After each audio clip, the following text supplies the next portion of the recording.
Welcome to Bentley House Kits. If you're watching this video, it most likely means that you either purchased or thinking about purchasing the Hoosier Cabinet Kit from Bentley House Minis. This video is going to show you how to put it together. In your kit, you should receive one plastic bag with accessories and other little tools. You will get 3 pieces of mat board with laser cut pieces. Sheet 1, sheet 2, and sheet 3 will all have cutout shapes that are easy for you to remove with an X-Acto knife. You will also receive a cardstock piece with other items that help you add details to your kit. You will definitely need an X-Acto knife and some tacky glue. Here's a list of some other things you might need along the way as well. To begin, you want to use your X-Acto knife to cut through the tabs that are holding pieces that are marked A into the mat board sheet. These should cut through easily, and then you also want to take out one of your cotton swabs from your plastic bag. While the kits are initially cleaned when they come off of the laser cutter, when you remove them from the mat board, it does allow for other bits of ash to be shown, and so using a cotton swab is the best way I've seen to remove this extra ash. When you take out pieces A, you will notice that one of them has a tile pattern on the back and one of them does not. If you would like a tile backsplash for your Hoosier cabinet, make sure that you glue that one on top of the blank piece. If you do not care for the tile pattern, make sure to glue the blank piece on top of the tile pattern piece. Either way, you should have a double thickness for piece A. Make sure that you clamp those or put them under something heavy so that they dry flat. Now you want to locate, remove, and clean both of the pieces that are marked B. You want to add glue to both sides of A, and this is going to allow you to glue the B pieces to A. You want to make sure that the engraved letters are facing inwards so that when you finish your cabinet, you don't have any engraved letters facing outside of the cabinet. Moving forward, we're going to see the pieces you now see on the screen. The 3 opening piece that has the letter N on the inside, 2 pieces marked O, F, G, H, and I. To start with F, you want to add glue on the 2 short sides and 1 of the longer sides. This is going to fit snugly between the 2 B pieces and against the back piece A. Make sure to glue it in so it is flush.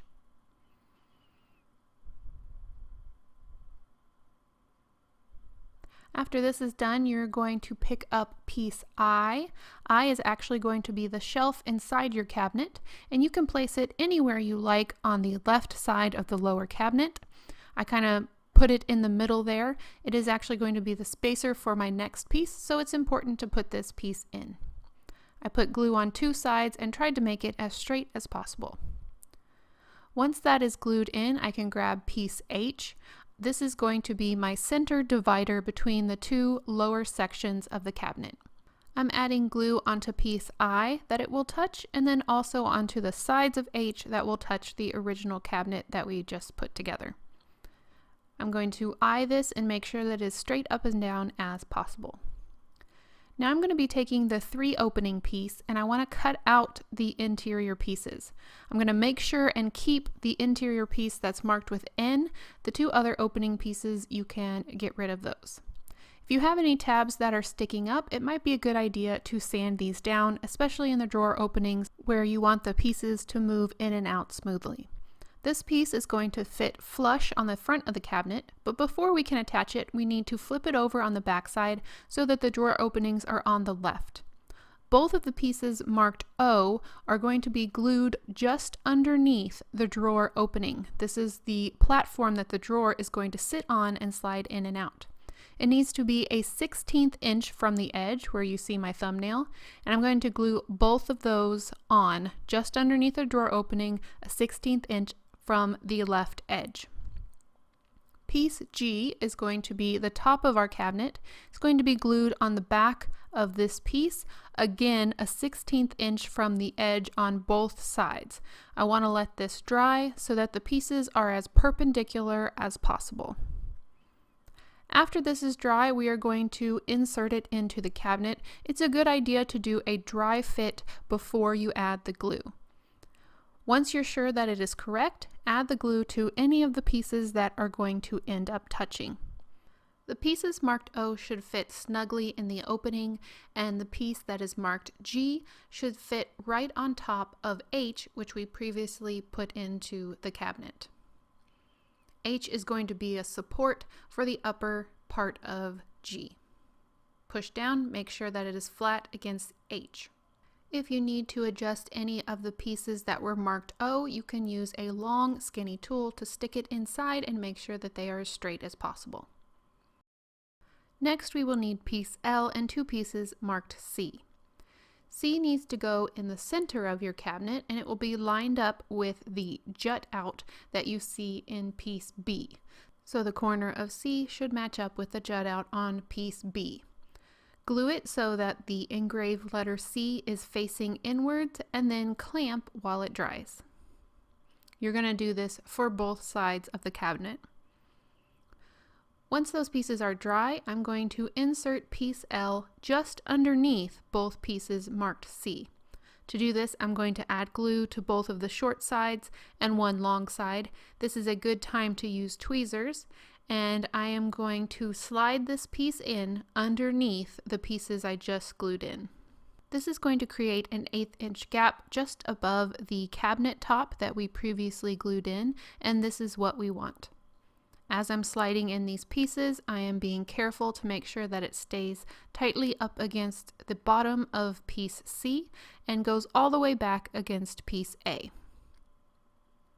You can see the gap here, and this is going to be for our pull-out worktop later. For the next steps, I'm going to need all of these pieces, the two opening piece with all of the pieces that have an M1, M2, and M3, two pieces marked D, E, and J and K. Make sure when you're cutting out the interior pieces you keep them and put them with the piece N that we kept earlier. To start, you're going to grab both pieces marked D, line them up so that the hole in the center is aligned, and then glue them together. Make sure to clamp it or put it under something heavy while it dries. Once it's dry, I can add glue to both sides and the back and then slide it in above both pieces marked C. This is going to create the bottom of your upper cabinet. Next, we're going to use piece K, which is similar to an earlier piece we put in that we used as a shelf. And you can put this wherever you want. I'm trying to put it a little bit in the center of the upper cabinet on the right-hand side. Once it's glued in, I'm going to add more glue to the exposed side. I'm going to use piece J to create the cabinet divider. And again, I'm using my eyes to just make sure that it is as perpendicular as possible. Next, I'm going to use piece E to create the top of the upper cabinet. It should fit right on top of piece J and slide in between both pieces B and the back of A. I'm going to make sure and add glue to 3 sides of piece E and also glue to the top of J. This will help everything stay in place and be secure. Now we're ready to add the front of our cabinet, and this is going to be this piece with the 2 openings in it.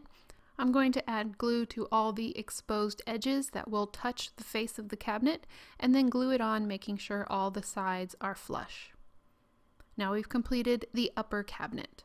Next, we're going to move on to the drawers. For the lower drawer, you're going to need all the pieces you see on screen now. You're going to start with the piece marked double V and the W piece. You're going to add glue to one of the long sides of W and glue it on top of the back of the piece that has 2 V's marked on it. This is going to be the back of your drawer. Now we have created a corner, and we're going to take one of the pieces that's marked with a single V and glue it into that corner. And then we are going to do the same thing with the other piece marked V, but on the other side of the drawer. And you should have a drawer that is shaped like this. All these pieces should line up exactly. However, if you have any one that is sticking out more than it should, you can use a little bit of sandpaper to sand it down flat. You should now have a flat surface that you can glue the piece marked S onto. S should be centered so that there is a 1/16 inch around every single side of the drawer, including the upper side that has an opening. Add glue to the exposed edges and glue piece S onto the drawer. This should fit in the lower area. We're going to do the similar thing with the upper drawer. These are the pieces you need for the upper drawer. You're going to take the double T piece and glue U to the back. Into the corner that it's created, you're going to glue the pieces that are marked with a single T. You're going to do this for both sides of the drawer.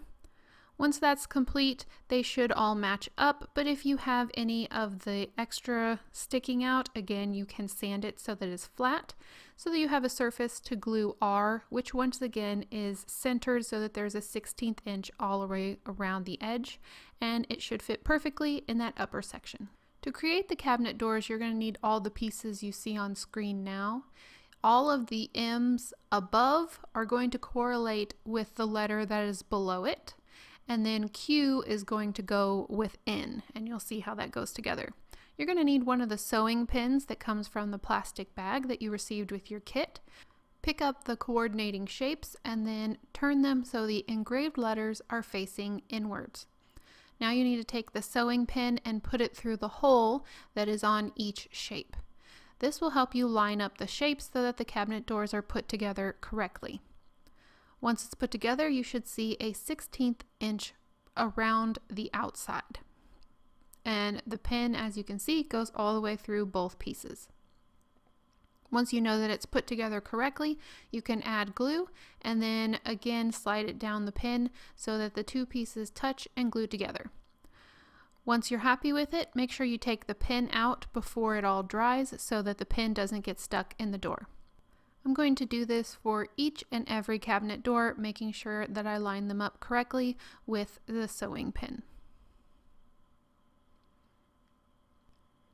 Just a note, the upper cabinets that are made with M2 and M3, they will have one side that does not have the 1/16 inch reveal, and this is because the cabinet doors come together and do not meet another piece of the cabinet, and so that is why they are flush.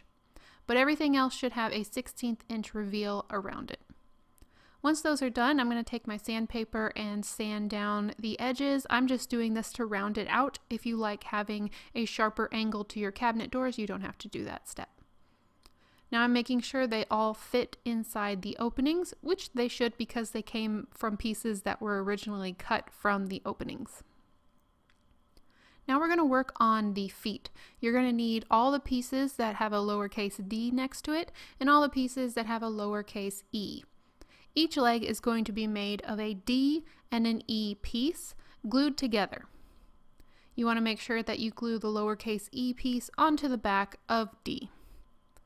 Once that's done, I'm going to turn it so that the larger side is down on the sandpaper to even it out, and then I can glue it to the bottom of the cabinet. I initially glue it on with tacky glue, but then I reinforce it with some super glue. Now we're going to cut out both pieces that are marked with letter P. There should be 2 of these. I'm going to add glue, glue them together, and then again clamp them or put them under something heavy so that this piece dries flat. After it's completely dry, I'm going to use sandpaper to sand down the edges to make it look as though it is one piece. Then I can test it by slipping it into the opening that was left under the original piece L. Now I'm moving over to my cardstock piece, and I'm going to get all these pieces that have a B inside of it. I'm going to get the interior pieces and then also the frames around the pieces that have a B, and I will show you all of those. For now, we just need the frames, but make sure you don't lose these other pieces. Put them to the side. We will need them later. These frames are going to fit perfectly on the pieces that are marked B. These are going to give a little bit of extra detail to the side of your Hoosier cabinet. The larger piece goes on the bottom and the longer, skinnier piece goes on the top. I'm using glue and adding it all to the back of the cardstock all over, so I have a really good glue surface that goes down onto the mat board. The better you glue this piece, the less likely it will bubble up once you start to paint. I'm going to do this on both sides of the Hoosier cabinet, adding these details. Once that's done, I can take my sandpaper again, and I'm going to be sanding away from the cardstock. This is going to help integrate my cardstock into the entire piece and make it look like it's naturally supposed to be there. Make sure not to sand towards the cardstock because it could rip your paper. I'm going to be doing this all over the piece and then also on the cabinet doors when I get to that point. Now we're going to be working on the cabinet doors again with the cardstock pieces. I'm going to take out these 4 pieces and make sure and keep the frames. We don't need the interiors. The frames are going to glue on the face of the cabinet doors. If you plan to use the handles that are provided in the kit, don't worry, we will re-poke this hole so it's easy to install the handles. However, if you do not want to use the handles that came with the kit and you want a different type of handle, you can glue this over the hole and no one will ever know that there was a hole in this piece. Like I said before, I am going to be sanding this as well to make sure and integrate the cardstock into the cabinet door as best as possible. To re-poke the hole, I'm going to turn the cabinet door over, push the pin down into the hole, and this should create a slight dent on the other side, letting me know where the hole is. And then I can push the pin again from this side, creating the final hole where I can put my cabinet handle. I'm going to end up doing this for each and every cabinet door so I have the perfect place to insert the cabinet handle. And here are my completed cabinet doors. This is the perfect point in this process to paint your Hoosier cabinet. In order to do this, make sure that you remove all the pieces, take out the drawers, take out the sliding workstation so that everything is separate. If you do try to paint everything together, it could become locked or glued together from the paint. Also make sure if you're using acrylic paint not to add any water, at least on the first round of paint, because this could cause the paper products that you're making this kit out of to warp. I chose to go with a light cream and an avocado green on this cabinet, and I really like how it turned out. There are honestly so many different ways that you could finish this cabinet and really make this project your own. Once you've done your coats of acrylic paint, you may want to sand things down, especially in the drawer areas or in the work table area, because the paint can get a little bit sticky whenever it slides against itself, and so sanding does help that problem. I did add a little bit of gloss Mod Podge to the tiles in the back just to give them a little bit of shine, and I really like that effect. Now I'm putting my doors back into the cabinet just to see how everything looks. I also decided to add a little bit of chalk pastel. This gives my piece a little bit of dimension. It's just shaved chalk pastel that I've put into these little containers, and I use a paintbrush to paint it on. I then sprayed it with a matte acrylic finish, and then I did a shiny finish on the worktop table. And this is how my paint job is looking. Now we're ready to continue on making the accessories that makes this a true Hoosier cabinet. To create the flower bin, we're going to need these pieces, and these long skinny pieces come from the areas on the pattern that have a lowercase f and a lowercase g next to it. You're going to start with the piece marked I and one piece marked H. You're going to glue H to the back of I, and then another H on the other side, and then I again, and basically the H's are sandwiched between the I's. Make sure that you line up the tops of these pieces, and then at the bottom you will end up with the lowercase I pieces being slightly longer than the H's, and that is okay because when you insert piece J, it will snuggle in between the two longer pieces and sit on top of the two shorter pieces, and this will create a more closed off bin.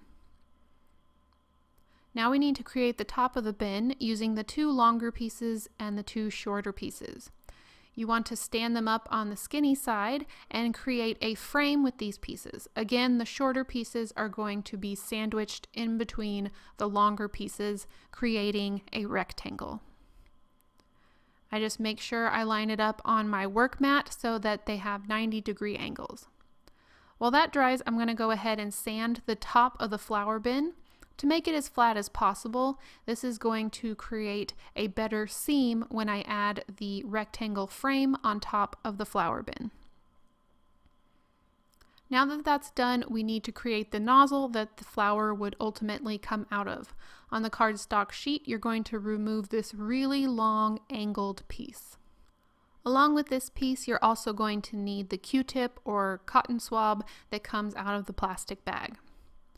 In order to use the Q-tip correctly, I need to go ahead and cut off the cotton swab ends on both sides. I've laid this piece down on my mat so you can see that one side is completely flat and the other side is angled. We're going to start with the larger end, and I am going to curl it up on itself onto the Q-tip. When I am curling it up, I want to make sure that the straight side continues to line up all the way during the curl. The angled side is going to get slightly smaller and smaller, creating a cone. When I'm starting this on the Q-tip, I want to make sure that I don't accidentally glue the paper to the Q-tip. We want to be able to remove the Q-tip once the rolling is finished. Once I'm happy with getting it started, and to do this, all I've done is rolled it and kind of let it take shape around the Q-tip. I'm going to add glue to the paper, making sure that it won't connect itself or glue itself to the Q-tip. Then I can start rolling it up slowly, making sure that the straight edge stays lined up all the way during the roll. This is a slow process, but as long as you're adding glue as you go, it shouldn't unravel and eventually you'll get it done. As I go, the angled edge is going to get smaller and smaller until we just have one straight rectangle piece that will wrap around and make the top of this nozzle area. I'm going to add a little bit of glue to finish it off, and then once I remove the Q-tip, I have this cone nozzle that I'm going to glue on the bottom of my flower bin. I just centered it on piece J so that it's sticking out of the bottom. Now that that's done, we need to make the handle. Out of your small plastic bag, you want to grab a paper clip, and then you need this skinnier rectangle that is located on the cardstock sheet. What we're going to do is basically glue this rectangle to the end of the paper clip and then wrap it around itself to make a handle.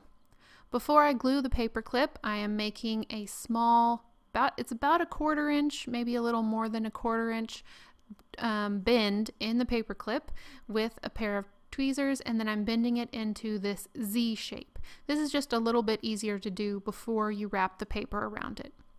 Once the paper is wrapped around, I'm going to go ahead and use some clippers to clip it off of the paper clip, and now I have my handle. I'm going to turn my flower bin upside down and then use some super glue to glue the piece in place. Now my flower bin is complete and ready for painting. For the next few steps, we're going to be just collecting several pieces so that we can paint them all at once. The next piece I'm going to make are brackets that help connect the upper part of the cabinet to the lower part of the cabinet. We don't actually need these brackets for functional purposes. This is purely for decoration. I'm forcing these two cardstock rectangles to bend on top of the Q-tip, and this is what is creating the bracket shape. I'm going to do this for both rectangles, so I have 2 brackets. I'm going back to the cardstock sheet now to get this 3-inch long rectangle, and this is going to create our rolling pin. In order to do this, I first need to glue the Q-tip to the paper and then slowly roll it on itself, making sure that I line it up as best as possible. As I go along, I'll add a little bit of glue so that it doesn't come unrolled. Once I get to the end, I'll add some more glue and finish it off.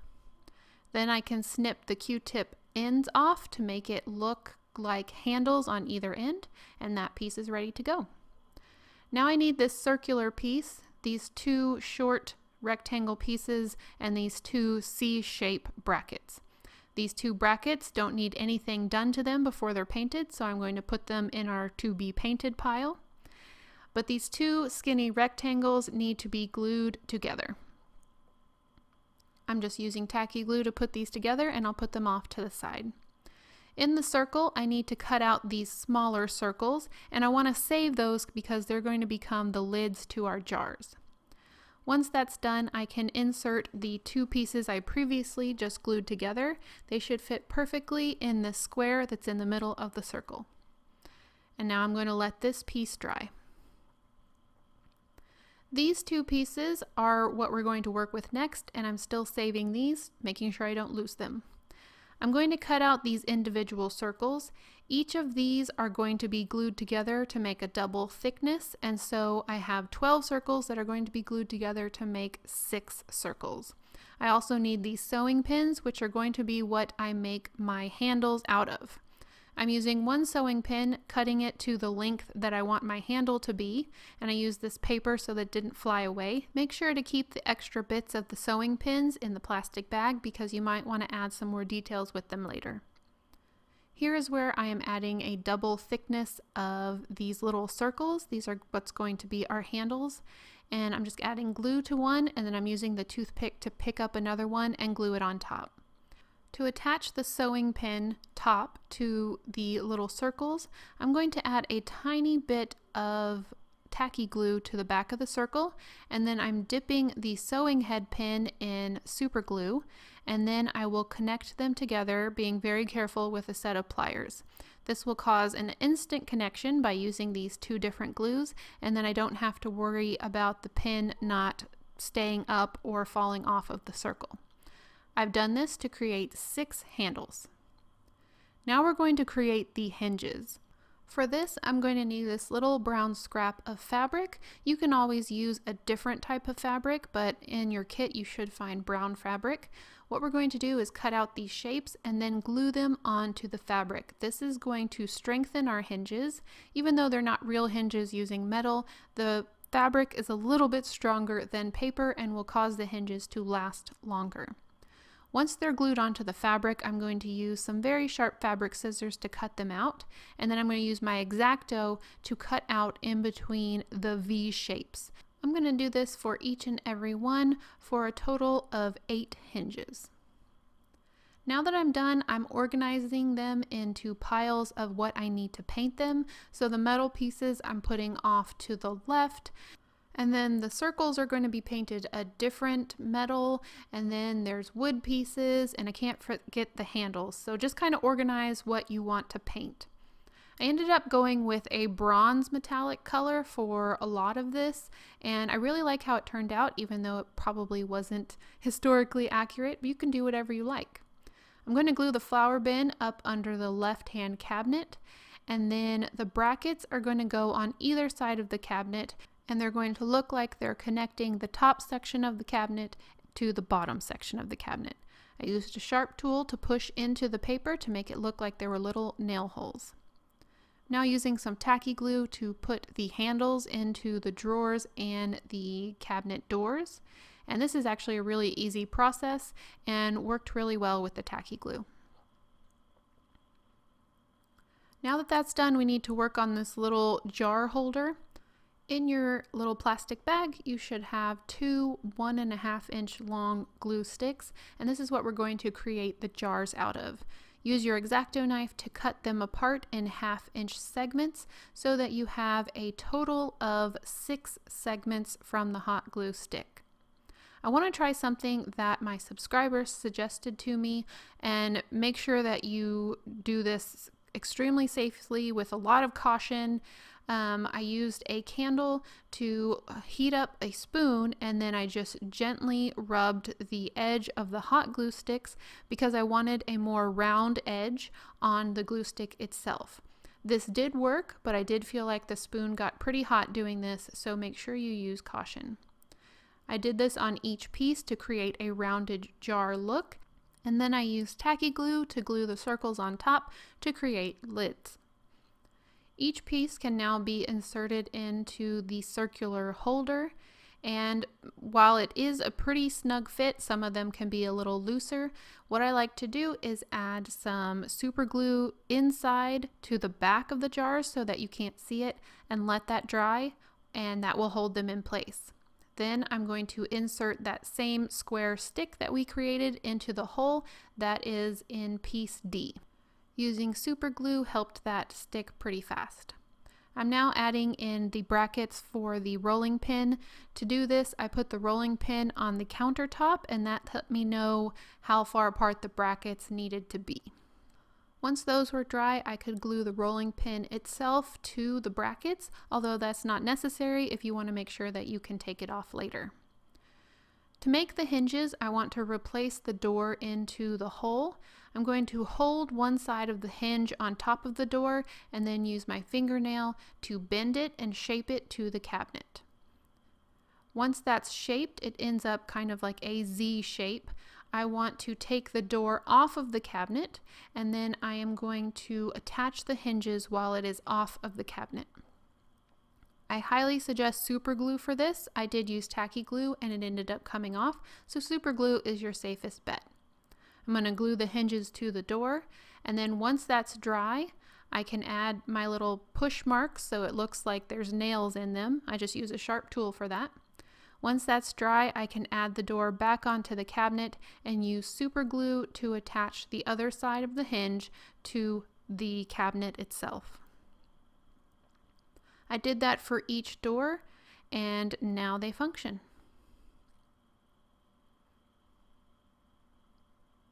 If you wanted to add a little bit more detail to your hinges, I will show you the original one I made. All I did was cut little pieces of the sewing pins and glue them onto the edge of the hinges, and it looks like it has a hinge barrel. I decided not to do that for the bronze cabinet, but it is an option. And that's it. That's the completed Hoosier cabinet. I hope you enjoyed your kit. If you did and you want to share it, make sure you tag me on Instagram at #BentleyHouseKits so I can see what you created. If you want to see what other kits are available, please make sure to visit the link that you can find in the description. It will take you straight to my store. Thank you. Bye.